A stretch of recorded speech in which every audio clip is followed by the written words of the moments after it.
ఆదికాండము 1. ప్రపంచ ప్రారంభం. 1 మొట్టమొదట దేవుడు ఆకాశాన్ని భూమిని చేశాడు.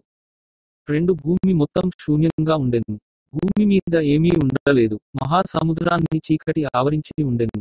దేవుని ఆత్మ నీళ్ల మీద సంచరిస్తూ ఉండెను. మొదటి రోజు వెలుగు. 3 అప్పుడు దేవుడు వెలుగు కలుగునుగాక అన్నాడు. వెలుగు ప్రకాశించటం మొదలైంది. దేవుడు ఆ వెలుగును చూశాడు. ఆయనకు అది చక్కగా కనబడింది. అప్పుడు దేవుడు ఆ వెలుగును చీకటి నుండి వేరు చేశాడు. 5 వెలుగుకు పగలు అని, చీకటికి రాత్రి అని దేవుడు పేరు పెట్టాడు. అస్తమయం అయింది, ఆ తర్వాత ఉదయం అయింది. ఇది మొదటి రోజు. 2వ రోజు ఆకాశం. అప్పుడు దేవుడు జలములను 2 భాగములుగా చేయుటకు అంతరిక్షం ఉండునుగాక అన్నాడు. 7 కనుక దేవుడు అంతరిక్షాన్ని చేసి నీళ్లను వేరుపరచాడు. కొంత నీరు అంతరిక్షం పైగాను, కొంత నీరు అంతరిక్షం క్రిందను ఉంది. 68 దేవుడు ఆ అంతరిక్షానికి ఆకాశం అని పేరు పెట్టాడు. అస్తమయం అయింది, ఆ తర్వాత ఉదయం అయింది. ఇది 2వ రోజు. 3వ రోజు పొడి నేల, మొక్కలు. అప్పుడు దేవుడు పొడి నేల కనబడునట్లు ఆకాశం క్రింద ఉండే నీరు ఒక చోట చేరునుగాక అన్నాడు. అలాగే జరిగింది. 10 ఆ పొడి నేలకు భూమి అని దేవుడు పేరు పెట్టాడు. మరియు ఒక చోట చేరిన నీటికి సముద్రాలు అని దేవుడు పేరు పెట్టాడు. ఆయనకు ఇది చక్కగా ఉన్నట్లు కనబడింది. 11 అప్పుడు దేవుడు భూమి గడ్డిని, ఆహార ధాన్యపు మొక్కలను, ఫలవృక్షాలను మొలిపించును గాక. ఫలవృక్షాలు విత్తనాలు గల పండ్లను పండిస్తాయి. మరియు ప్రతి మొక్క తన స్వంత రకం విత్తనాన్ని రూపొందిస్తుంది. ఈ మొక్కలు భూమి మీద పెరుగును గాక అన్నాడు. అలాగే జరిగింది. 12 గడ్డిని, ఆహార ధాన్యపు మొక్కలను భూమి మొలిపించింది. మరియు అది విత్తనాలు గల పండ్ల చెట్లను మొలిపించింది. ప్రతి మొక్క తన స్వంత రకం విత్తనాలను రూపొందించింది. దేవునికి ఇది చక్కగా ఉన్నట్లు కనబడింది. 13 అస్తమయం అయింది, ఆ తర్వాత ఉదయం అయింది. ఇది 3వ రోజు. 4వ రోజు సూర్యుడు, చంద్రుడు, నక్షత్రాలు.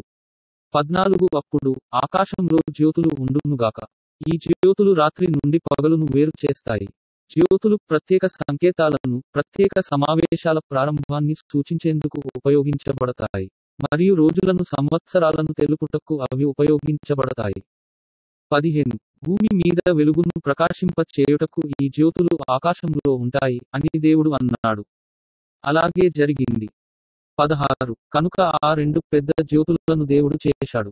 పగటి వేళను ఏలుటకు దేవుడు పెద్ద జ్యోతిని చేశాడు. రాత్రి వేళను ఏలుటకు ఆయన చిన్న జ్యోతిని చేశాడు. దేవుడు నక్షత్రాలను కూడా చేశాడు. 17 భూమి మీద ప్రకాశించుటకు ఈ జ్యోతులను దేవుడు ఆకాశంలో ఉంచాడు. 18 పగటిని, రాత్రిని ఏలుటకు ఈ జ్యోతులను ఆకాశంలో ఉంచాడు. ఈ జ్యోతులు చీకటి నుండి వెలుగును వేరు చేశాయి. దేవునికి ఇది చక్కగా ఉన్నట్లు కనబడింది. 19 అస్తమయం అయింది, ఆ తర్వాత ఉదయం అయింది. ఇది 4వ రోజు. 5వ రోజు చేపలు, పక్షులు. 20 అప్పుడు నీళ్లు అనేక ప్రాణులతో నిండిపోవునుగాక. మరియు భూమికి పైగా గాలిలో ఎగురుటకు పక్షులు ఉండునుగాక అని దేవుడు అన్నాడు. 21 కనుక దేవుడు సముద్రపు పెద్ద జంతువులను చేశాడు. సముద్రంలో సంచరించే ప్రతి ప్రాణిని దేవుడు చేశాడు. సముద్ర జంతువులు ఎన్నో రకాలు ఉన్నాయి. వాటన్నిటినీ దేవుడు చేశాడు. ఆకాశంలో ఎగిరే ప్రతి రకం పక్షిని కూడా దేవుడు చేశాడు. మరియు ఇది చక్కగా ఉన్నట్లు దేవునికి కనబడింది. 22 ఈ జంతువులను దేవుడు ఆశీర్వదించాడు. అవి అనేక పిల్లల్ని పెట్టి సముద్రాలు నిండిపోవాలని దేవుడు వాటితో చెప్పాడు. 3 అస్తమయం అయింది, ఆ తర్వాత ఉదయం అయింది. ఇది 5వ రోజు. 6వ రోజు భూజంతువులు, మనుష్యులు. 24 అప్పుడు దేవుడు భూమి అనేక ప్రాణులను చేయునుగాక. అనేక రకాల జంతువులు ఉండునుగాక. పెద్ద జంతువులు, ప్రాకే అన్ని రకాల పురుగులు, చిన్న జంతువులు ఉండునుగాక. మరియు ఈ జంతువులన్నీ ఇంకా వాటి రకపు జంతువుల్ని ఎక్కువగా వృద్ధి చేయునుగాక అని దేవుడు అన్నాడు. ఈ సంగతులు అన్నీ జరిగాయి.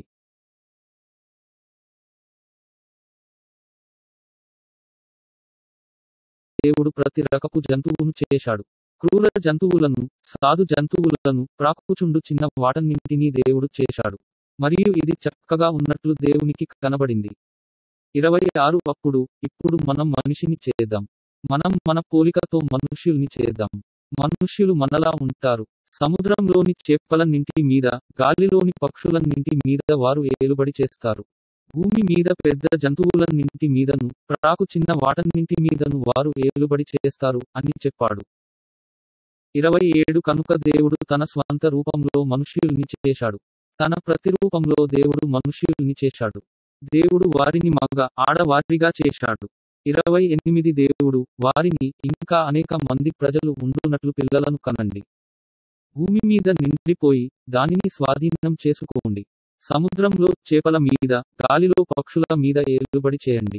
భూమి మీద సంచరించే ప్రతి ప్రాణి మీద ఏలుబడి చేయండి అని ఆశీర్వదించాడు.